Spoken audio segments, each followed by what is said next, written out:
नमस्कार मंडळी, विभूती दर्शने यूट्यूब चॅनलमध्ये तुमचे सर्वांचे स्वागत आहे। त्रिपुरारी पौर्णिमेलाच कार्तिक पौर्णिमा सुद्धा म्हणतात आणि कार्तिक शुद्ध पौर्णिमेला हिंदू धर्मातील दोन पवित्र तत्व म्हणजे शिव आणि विष्णू यांची भेट होते।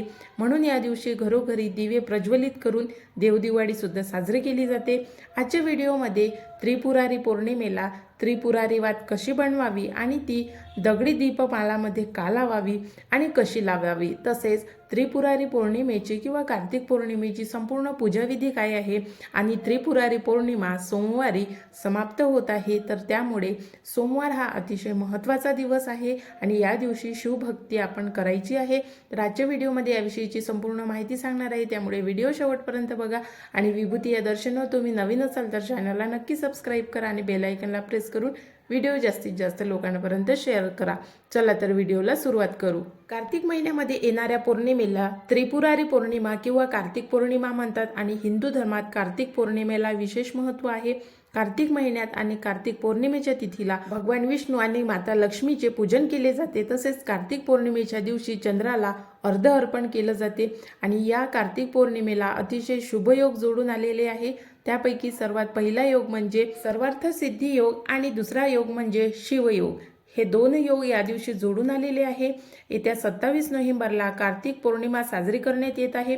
कार्तिक पौर्णिमा 26 नोव्हेंबरला दुपारी 3:53 सुरू झालेली आहे आणि त्यानंतर दुसऱ्या दिवशी म्हणजे सोमवारी 27 नोव्हेंबरला ही पौर्णिमा 2:45 पर्यंत राहणार आहे। त्यामुळे याच दिवशी देवदिवाळी सुद्धा साजरी करण्यात येत आहे। म्हणून या दिवशी 14 दिवे लावण्याचं महात्म्य सांगितलेलं आहे। म्हणून या दिवशी 14 दिवे लावून, मग 14 दिवे कुठे लावायचे आहे तर आपण घरी सुद्धा लावू शकतो आणि विशेषतः हे 14 दिवे नदीकाठी किंवा नदीच्या तटावर लावले जाते। आणि जर तुमच्या आजूबाजूला कुठे नदी नसेल तर मग आपल्या घरीच देवदिवाळी साजरी केली जाते। देवदिवाळी कशी साजरी करतात याच्यासाठी मी स्पेशल व्हिडिओ टाकणार आहे, त्यामुळे चॅनलला सबस्क्राईब करून ठेवा।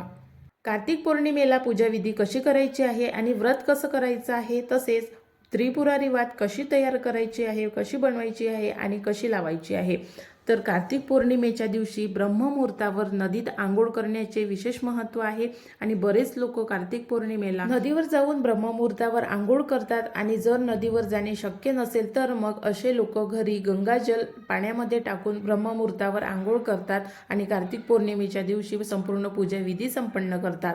त्रिपुरारी पौर्णिमेला किंवा कार्तिक पौर्णिमेला त्रिपुर वात लावण्याचे महात्म्य आहे। त्रिपुर वात कशी बनवायची, तर त्रिपुर वात ही कापसाने वात बनवायची आहे। आपल्याला जर कापसाचा दोरा काढून ही वात बनवता येत असेल तर नक्की बनवा आणि ही वात 750 वाती बनवायची आहे आणि या 750 वातीला त्रिपुर वात म्हणतात।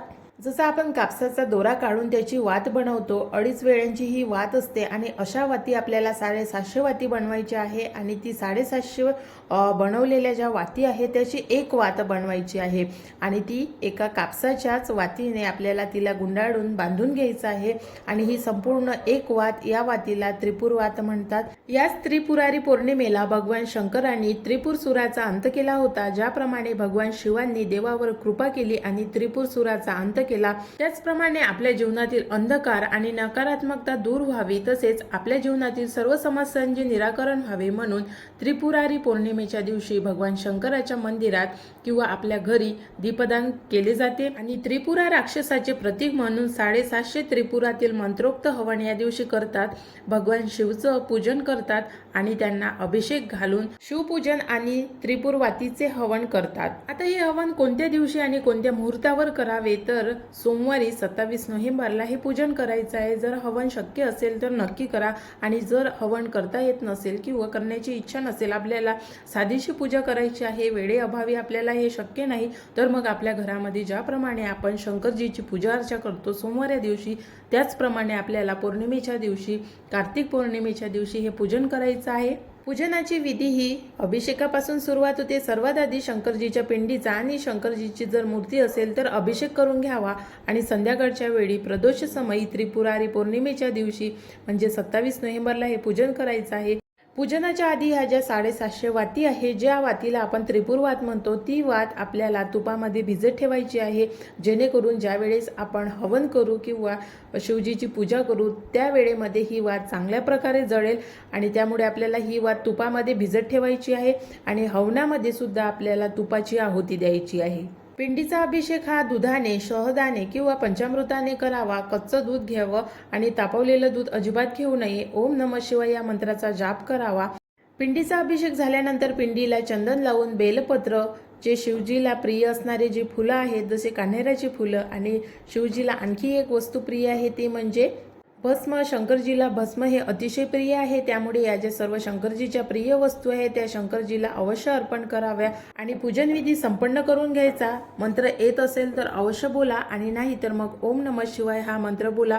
त्यानंतर कापूर आणि आपल्या घरातील दिवे प्रज्वलित करून त्यामधील अग्नी घेऊन त्रिपुर वात प्रज्वलित करावी। आणि ही त्रिपुर वात का जाळतात तर आपल्याला माहीत आहे, त्रिपुर नावाच्या राक्षसाचा वध केला होता, त्यामुळे 750 वाती या दिवशी कार्तिक पौर्णिमेच्या मुहूर्तावर जाळल्या जातात आणि त्यासाठी हवन केलं जाते। आणि हवन करते वेळी आपल्याला त्रिपुरारी मंत्र बोलायचा असतो। तो मंत्र असा आहे, ओम श्री त्रिपुरातकाय नमः स्वाहा।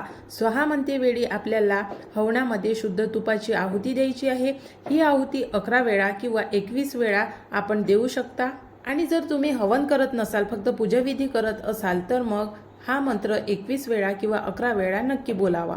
तसेच कार्तिक पौर्णिमेला देवदिवाळी सुद्धा साजरी करण्यात येते, त्यामुळे देवदिवाळीला 14 दिवे कुठे लावावे, कसे लावावे याच्यासाठी जर तुम्ही व्हिडिओ बघितला नसेल तर नक्की बघा। त्रिपुरारी वातीचं आणखी एक वैशिष्ट्य म्हणजे ही वात दगडी दीपमाळावर प्रज्वलित केली जाते। तर आता तुमच्याकडे जर दगडी दीपमाळ असेल तर अवश्य तुम्ही त्या दगडी दीपमालावर ही वात प्रज्वलित करा। आणि तुमच्याकडे जर दगडी दीपमाळ नसेल तर मग एक मोठा दिवा घ्यायचा किंवा मग कणकेचा दिवा बनवायचा। शक्यतोवर हा दिवा मोठा असतो, मातीचा असतो, तर त्यामुळे हा दिवा तुम्ही मातीचा घ्या। आणि जर तुमच्याकडे दगडी दीपमाळ असेल तर त्या दगडी दीपमालावर अवश्य ही वात प्रज्वलित करा। आपल्या हिंदू धर्मामध्ये प्रत्येक सणातिवाराच्या पौराणिक कथा आहे, त्यामध्ये त्रिपुर दैत्याची कथा आहे। त्रिपुर दैत्यानं ब्रह्मदेवाची आराधना करून ब्रह्मदेवाला प्रसन्न केलं होतं, त्यांना संतुष्ट करून घेतलं आणि इतर देवांनी त्यांच्या या आराधनेत विघ्न आणण्याचा प्रयत्न केला, परंतु तो व्यर्थ गेला आणि ब्रह्मदेवानी त्रिपुराला वर दिला। तेव्हा त्रिपुरानं मला अमरत्व प्राप्त व्हावं असा वर मागितला आणि वर मिळाल्यामुळे त्याने सर्व देवतांना सतावून सोडलं। प्रत्यक्ष भगवान विष्णूंना सुद्धा त्रिपुराचा प्रतिकार करता आला नाही। शेवटी भगवान शंकरांनी 3 दिवस युद्ध करून कार्तिक शुद्ध पौर्णिमेला त्रिपुरसुराचा वध केला आणि देवांचं गेलेलं वैभव त्यांना परत मिळवून दिलं। देव आनंदी झाले, त्यांनी भगवान शंकराचे आभार मानले, त्यांची स्तुती केली, गाणे गायले, दीपोत्सव साजरा केला आणि दीपदान करून हा उत्सव देव लोकांमध्ये साजरा झाला। तर अशा प्रकारे देव दिवाळी, त्रिपुरारी पौर्णिमा तसेच कार्तिक पौर्णिमा यांचं बरंचसं महात्म्य आपल्या हिंदू धर्मामध्ये सांगितलेलं आहे। तर आशा करते तुम्हाला आजचा व्हिडिओ आवडलेला असेल। व्हिडिओ कसा वाटला कमेंट्स करून नक्की सांगा। उद्या 27 नोव्हेंबर, उद्या त्रिपुरारी पौर्णिमा आहे। तर आज त्रिपुरारी पौर्णिमा दुपारी 3:55 सुरू झाली होती आणि उद्या ती संपणार आहे, त्यामुळे हे पूजन आपल्याला उद्या म्हणजे सोमवारी करायचं आहे आणि अतिशय शुभ योग आहे। शिवयोग आणि सर्वार्थ सिद्धी योग हे दोन्ही योग या दिवशी जोडून आलेले आहे, त्यामुळे आज केलेलं पूजन हे आपल्याला आपल्यावर जे संकट असेल ते दूर करण्यासाठी मदत होईल। त्यामुळे कार्तिक पौर्णिमेचं पूजन आणि 14 दिव्यांचं दान नक्की करा।